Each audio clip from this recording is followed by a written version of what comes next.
everyone, welcome back. So today in this video we are going to finish at chapter 4 structure of atom.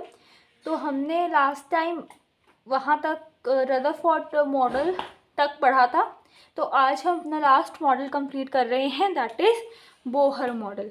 ठीक है, तो हमने क्या पढ़ा था? हमने पढ़ा था कि जो रदरफोर्ड है उसके क्या ड्रॉबैक्स आए थे. पहला ड्रॉबैक तो ये आया था कि वो एटम की स्टेबिलिटी के बारे में कुछ नहीं बता पाया. और दूसरा ड्रॉबैक हमने ये भी समझा था कि वो इलेक्ट्रॉन्स के, ठीक है, किसके? इलेक्ट्रॉन्स के जो हमारे डिस्ट्रीब्यूशन है कि वो न्यूक्लियस में कैसे डिस्ट्रीब्यूट होते हैं उसके बारे में कुछ नहीं बता पाया था. प्लस उसने कहा था कि वो न्यूक्लियस के अराउंड रिवॉल्व करते हैं, बट अकॉर्डिंग टू फिजिक्स अगर कोई चीज़ एक्सेलरेट हो रही है तो वो एनर्जी लूज़ करेगी. ठीक है, तो फिर अगर ऐसा है तो जो इलेक्ट्रॉन्स हैं वो भी एक्सेलरेट कर रहे हैं, तो ऐसे उन्हें भी क्या हो जाना चाहिए? एनर्जी लूज़ करते करते धीरे धीरे फाइनली न्यूक्लियस में मर्ज हो जाना चाहिए, बट ऐसा नहीं होता. तो बोहर जो है, ठीक है, बोहर जो है वो आते हैं इन ईयर, बोहर जो है वो आते हैं इन ईयर 1913 में.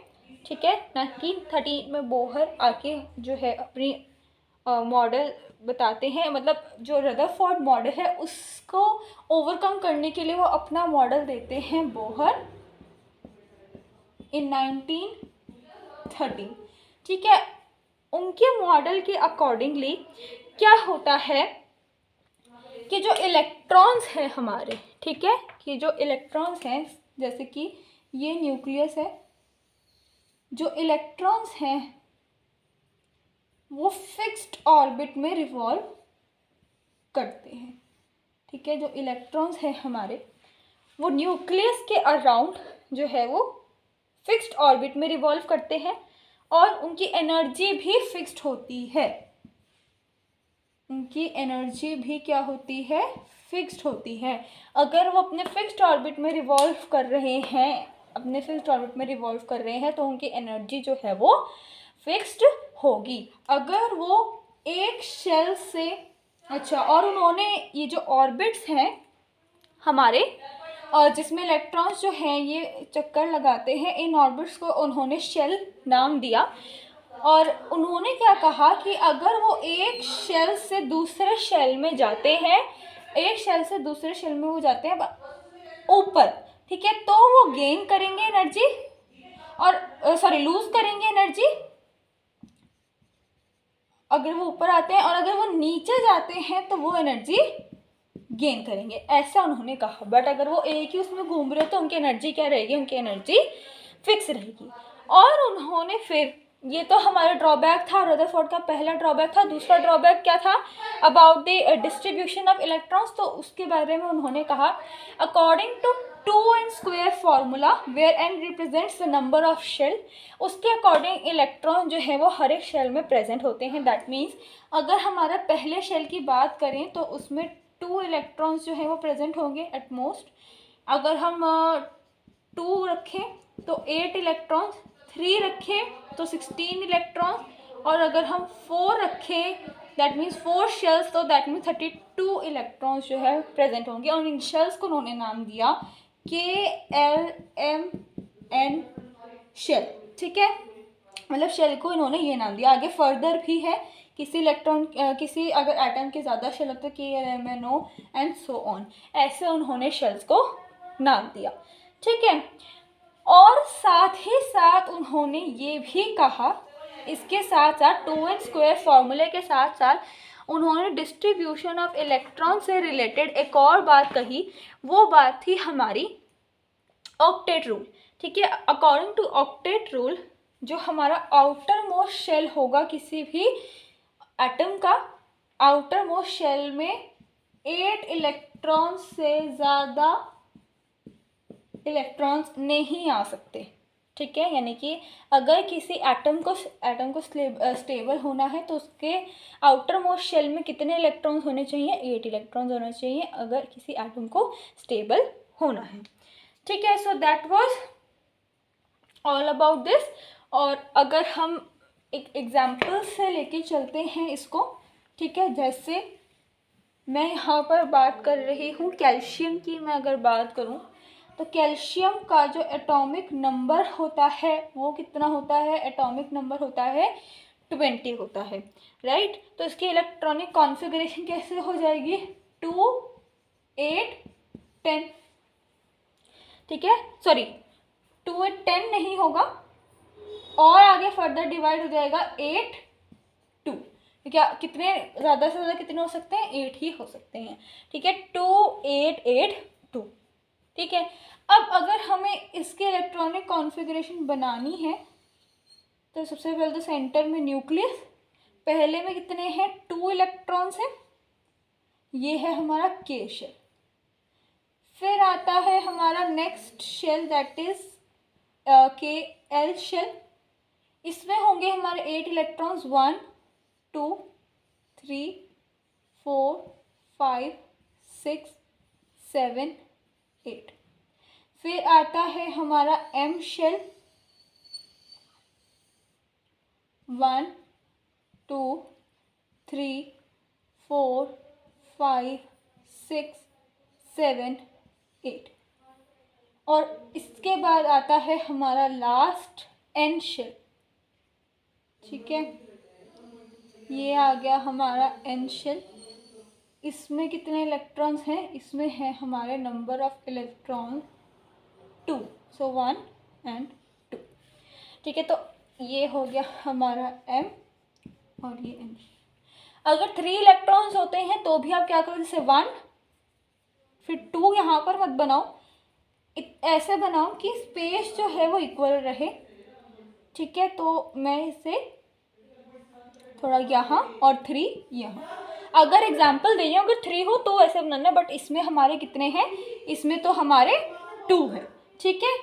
स्पेस इक्वल रखनी है, ऐसा नहीं है यहाँ 1 यहाँ 2 यहीं 3, नो, स्पेस जो है कोशिश करो इक्वल रहे, ठीक है। तो ऐसे तो है हम इलेक्ट्रॉन्स के डिस्ट्रीब्यूशन को शो करते हैं थ्रू फिगर, ठीक है। So this was all about हमारा जो बोहर मॉडल है, ये इतना ही था।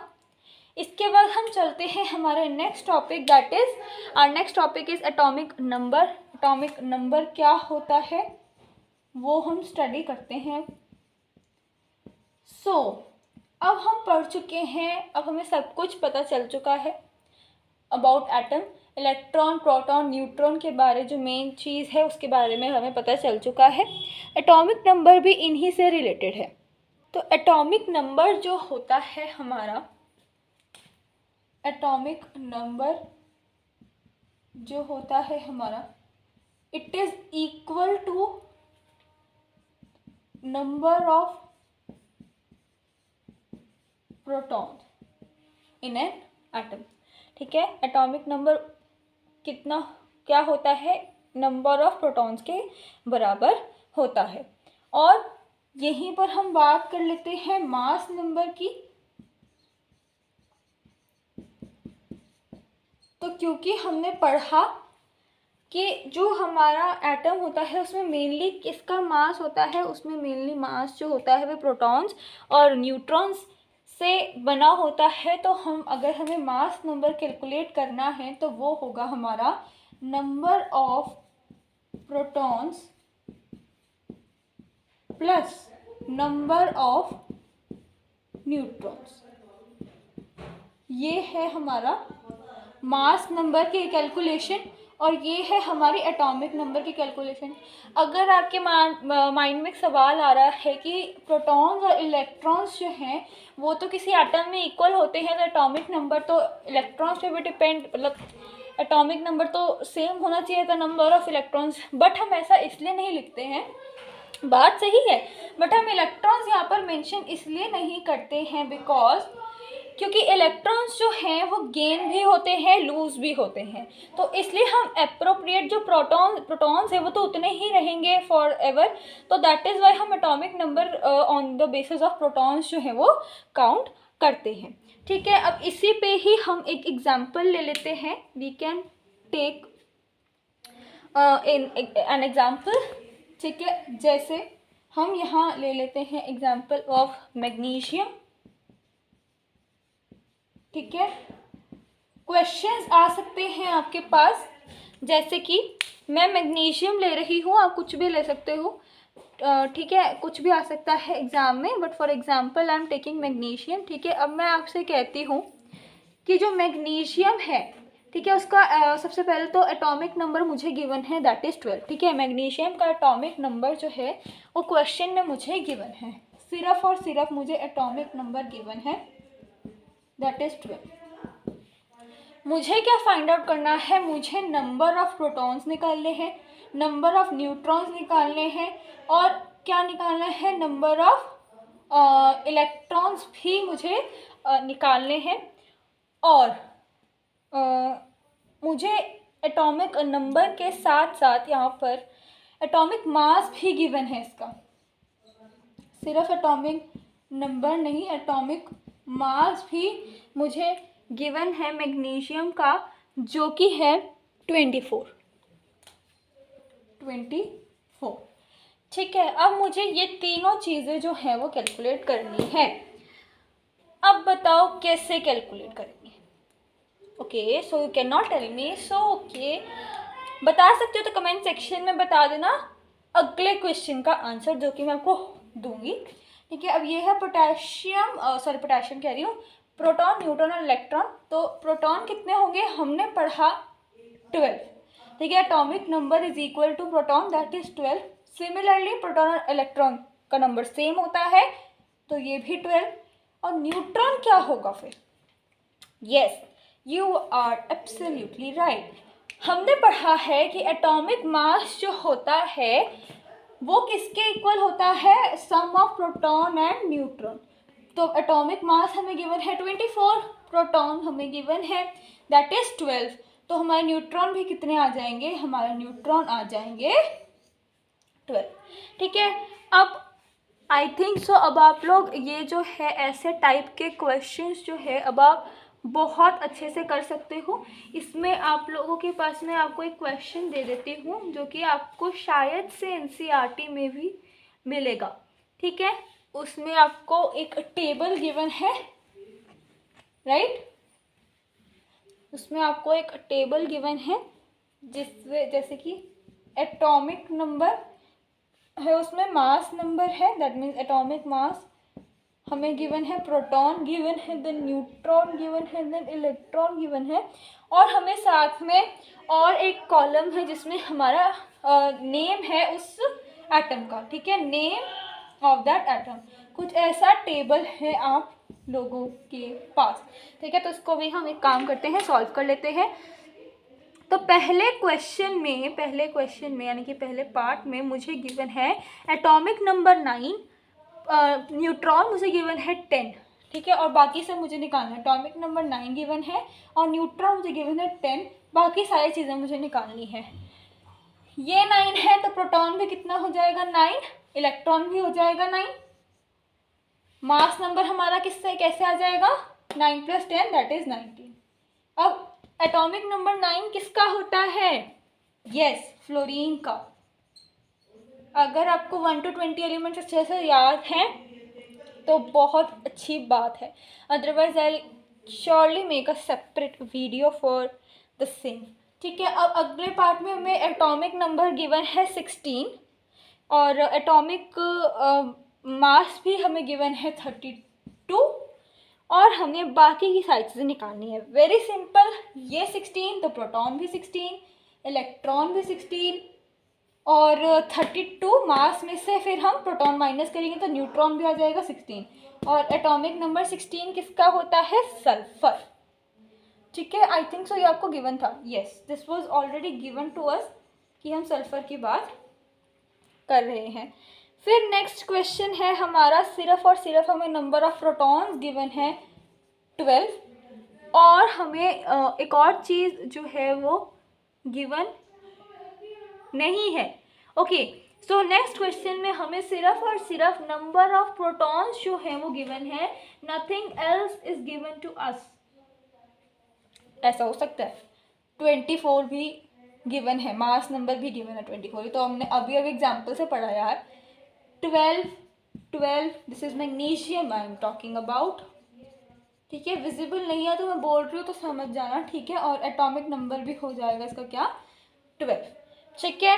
नेक्स्ट है हमारे पास, हमें मास गिवन है 2, प्रोटॉन गिवन है 1, ठीक है। मास गिवन है 2, नंबर ऑफ प्रोटॉन्स गिवन है हमें 1, बाकी सारी चीज़ें हमें निकालनी है। तो देखो प्रोटॉन जितने हैं उतने ही इलेक्ट्रॉन होंगे, उतना ही एटॉमिक नंबर होगा। और 1 एटॉमिक नंबर किसका होता है, 1 एटॉमिक नंबर होता है हाइड्रोजन का। You are very very right, ठीक है, हाइड्रोजन का होता है। और atomic number, mass number, neutron आ जाएंगे हमारे अगेन 1।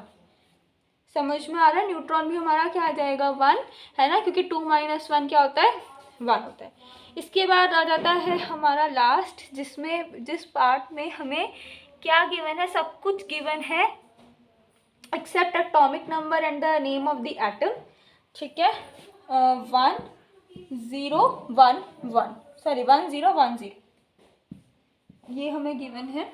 हमें एटॉमिक नंबर निकालना, एटॉमिक नंबर कितना होगा, atomic number is also 1। Atomic number इसमें 1 है, क्यों, अच्छा मैंने वो काउंटिंग गलत लिख दी। प्रोटॉन्स जो है, न्यूट्रॉन 0 हैं हमारे पास, न्यूट्रॉन 0 है, प्रोटॉन्स तो 1 है, और हमारे इलेक्ट्रॉन्स भी 0 हैं। हाँ, तो एटॉमिक नंबर जो है वो कितना हो जाएगा, वो हो जाएगा 1। एंड एटॉमिक नंबर 1 है, यहाँ पर इससे कंफ्यूज मत होना, but answer is same, hydrogen या फिर प्रोटियम, ठीक है। या फिर हमारा इसका आंसर जो है वो हो सकता है प्रोटियम, और प्रोटॉन भी आप इसको कह सकते हो, ठीक है, इसको प्रोटॉन भी कह सकते हो, ठीक है। सो आई थिंक अब आप लोग जो है, आप लोगों ने मास्टरी कर ली है, इसमें मास्टर बन चुके हो आप इसमें। आई होप आप लोगों को समझ में आ गया है कि कैसे कैलकुलेट करेंगे हम लोग प्रोटॉन और ये सारी चीज़ें अगर हमें गिवन है तो, ठीक है। अब हम समझते हैं वैलेंसी क्या होती है भाई। वैलेंसी सबसे इजी चीज़ है, सबसे सबसे सबसे इजी चीज़ है valency. Let's talk about valency. तो वैलेंसी जो होती है हमारी, वो होती है combining power of an atom is called valency. Third chapter में भी पढ़ा है, सो के we will just study again. For example I take again magnesium, मैं ले लेती हूँ। तो मैग्नीशियम का हमने पढ़ा 12th इलेक्ट्रॉनिक कॉन्फ़िगरेशन हो जाएगी 282। अब हमें पता है कि आउटर मोस्ट शेल में जो नंबर ऑफ इलेक्ट्रॉन्स है वो कितने होने चाहिए, 8 होने चाहिए अकॉर्डिंग टू ऑक्टेट रूल, पर इसमें तो कितने हैं 2। अब ये क्या करेगा, 2 लूज कर देगा रादर देन गेनिंग 6, तो इसकी वैलेंसी जो है वो 2 हो जाएगी। आई थिंक ये कंसेप्ट मैंने आपको पिछली वीडियो में भी बताया था, ठीक है। ऐसे ही हम कैलकुलेट कर सकते हैं बाकी चीज़ों की भी वैलेंसी। जैसे कि यहाँ मैं कैल्शियम की बात करूँ तो उसका इलेक्ट्रॉनिक कॉन्फ़िगरेशन होता है 2882। यहाँ पर इसकी वैलेंसी क्या हो जाएगी 2, क्योंकि इसका आउटर मोस्ट शेल फिर कंप्लीट हो जाएगा, ठीक है। तो इसकी भी वैलेंसी हो जाएगी 2। थोड़ा सा नंबर चेंज करते हैं यार, ताकि वैलेंसी जो है वो हमारी चेंज हो। तो मैं अब की बारी ले लेती हूँ सल्फ़र। तो सल्फ़र हमारा होता है 16 एटॉमिक नंबर, तो इसकी इलेक्ट्रॉनिक कॉन्फ़िगरेशन हो जाएगी 286। अब देखो इसमें इसे 8 बनाने के लिए नंबर ऑफ इलेक्ट्रॉन्स कितने चाहिए, अगेन 2 यार, तो इसकी भी वैलेंसी हो जाएगी 2। अच्छा, वैलेंसी में एक कंसेप्ट और, क्यों इसमें ये गेन कर रहा है तो इसके ऊपर लगेगा -2 का निशान, और क्योंकि कैल्शियम और मैग्नीशियम अच्छे बच्चे हैं, वो दान करते हैं, तो इसलिए इनके ऊपर लगेगा +2, ठीक है। So this was all about the concept of valency. Let's talk about isobars and isotopes now. पर क्योंकि मैं वीडियो को ज़्यादा लंबा नहीं करना चाहती, तो इसलिए हमारा लास्ट वीडियो बनने वाला है इस चैप्टर पे। मैं हर पिछले 2-3 वीडियो से बोल रही हूँ कि अब चैप्टर कंप्लीट हो जाएगा, बट इट्स ओके, अगली वीडियो में हम पक्का चैप्टर कंप्लीट कर देंगे। हमारे 3 टॉपिक रह गए हैं, आइसोटॉप, आइसोबार और एवरेज मास कैलकुलेट करना, तो वो हमारा जल्दी कवर हो जाएगा। So let's meet in the next video. Thanks for watching.